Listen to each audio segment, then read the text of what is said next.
श्री गणेशाय नमः। श्री सीतारामचंद्राभ्यां नमः। नवधा भक्ति।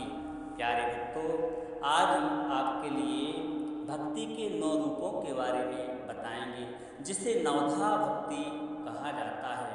भगवान को प्राप्त करने का यह सबसे सुंदर साधन यदि किसी से पूछा जाए तो भक्ति ही है। भक्ति के भगवान स्वयं वश में हो जाते हैं और अपने भक्तों के इशारे पर भगवान कार्य करते हैं। नवधा भक्ति का वर्णन धर्म ग्रंथों में मिलता है, जिसका वर्णन 2 युगों में किया गया है। सतयुग में प्रहलाद जी ने अपने पिता हिरण्यकश्यप को नवधा भक्ति का उपदेश प्रदान किया था। हिरण्यकश्यप के लिए प्रहलाद जी ने 9 प्रकार की भक्ति बताई थी। इसके बाद में त्रेता युग में भगवान श्री राम ने माँ सबरी से नवधा भक्ति के बारे में कहा था। नवधा भक्ति का अर्थ 9 प्रकार की भक्ति से है। रामायण के रामचरितमानस के अरण्य कांड में नवधा भक्ति का बड़ा ही सुंदर वर्णन मिलता है। जब माँ सबरी श्री राम से कहती हैं कि मैं नीच अधम मंद बुद्धि हूँ, तो मैं किस प्रकार से आपकी स्तुति करूँ। भगवान श्री राम सबरी द्वारा श्रद्धा पूर्वक भेंट किए हुए बेरों को बड़े ही प्रेम से खाते हैं और इनकी सुंदर प्रशंसा भी करते जाते हैं। इसके बाद में भगवान माँ सबरी को नवधा भक्ति के बारे में कुछ इस प्रकार से बताते हैं, जिसका वर्णन श्री तुलसीदास जी ने अपनी चौपाइयों में किया है। आप सभी श्रद्धा और भक्ति के साथ में श्रवण करें। कृपया वीडियो को पूरा अवश्य देखें। यदि वीडियो पसंद आए तो दिल से लाइक करें और कमेंट में जय जय श्री सीताराम अवश्य लिखें। गोस्वामी तुलसीदास जी कहते हैं कि नवधा भगत कहूँ तो ही पाही, और सावधान सुनू धर्मन माई। प्रथम भगति संतन कर संगा, दूसरी रति मम कथा प्रसंगा। कहते हैं कि मैं तुमसे अपनी नवधा भक्ति कहता हूँ। भगवान श्री राम कहते हैं कि इसे ध्यान पूर्वक सुनना और मन में धारण करना।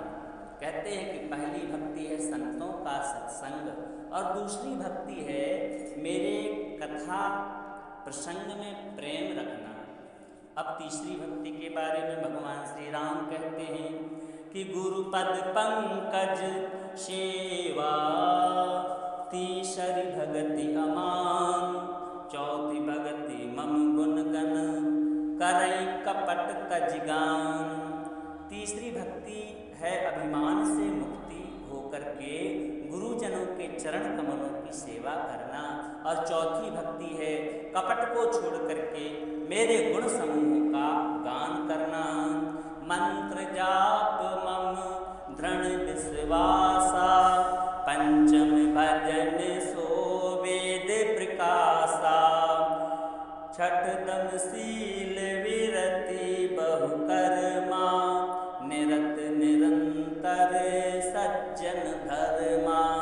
5वीं भक्ति वेदों में प्रसिद्धि है और 6ठी भक्ति में भगवान राम के शील की चर्चा की गई है कि इंद्रियों का निग्रह, शील, अच्छा चरित्र, बहुत कार्यों से वैराग्य और निरंतर संत महापुरुषों के धर्म में लगे रहना।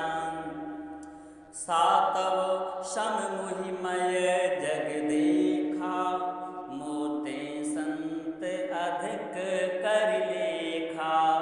आठव जथा लाभ संतोषा, सपने नहीं देखै पर दोषा।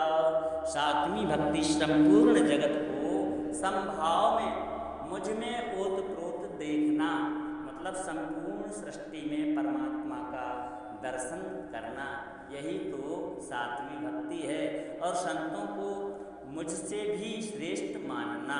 मोते संत अधिक कर लेखा 8वीं भक्ति है, जो कुछ भी मिल जाए उसमें संतोष करना और अपने में भी पराये में कोई दोष ना देखना, ना ना किसी में पराये में सपने में भी दोष नहीं देखना। नौवीं भक्ति के बारे में बताते हैं कि नवम सरल सब सन छलहीना, मम भरोसे ये हरस न दीना। नवमहु एकं जिनके होई, नारी पुरुष सचराचर कोई। नौवीं भक्ति सरलता और सबके साथ कपट रहित बर्ताव करना है, सरल बनना, ये नौवीं भक्ति है। हृदय में मेरा विश्वास रखना और किसी भी अवस्था में हर्ष और दैन्य का ना होना, प्रत्येक स्थिति में एक जैसे रखना, ना अधिक सुखी होना और दुख में ज़्यादा दुखी ना होना। इनमें से जिसके पास एक भी होती है, वह स्त्री पुरुष जड़ चेतन कोई भी हो, सोई अतिशय प्रिय भामिनी मोरे। सकल प्रकार भगति दृढ़ तोरे, जोगी वृंद दुर्लभ गति जोई। जो कहूँ आज सुलभ भई सोई। भगवान श्री रघुनंदन राम कहते हैं कि हे शबरी, हे भामिनी, मुझे वही प्रिय है जिनमें से 9 भक्ति में से एक भी यदि होती है, फिर तुम में तो यह सभी प्रकार की भक्तियाँ समाई हुई हैं सबरी। अतएव जो गति योगियों को भी दुर्लभ है, वह आज हम आपके लिए प्रदान कर रहे हैं। इस प्रकार से कहते हुए भगवान श्री राम ने शबरी के लिए सुंदर गति प्रदान की। इन नवधा भक्ति का जो भी भक्त श्रवण करता है, उसके अंदर भगवान श्री राम जी के चरणों में अनन्य प्रेम जागृत हो जाता है और भगवान श्री राजा राम जी की कृपा का वह प्राणी पात्र हो जाता है। बोलिए श्री राजा रामचंद्र भगवान की जय।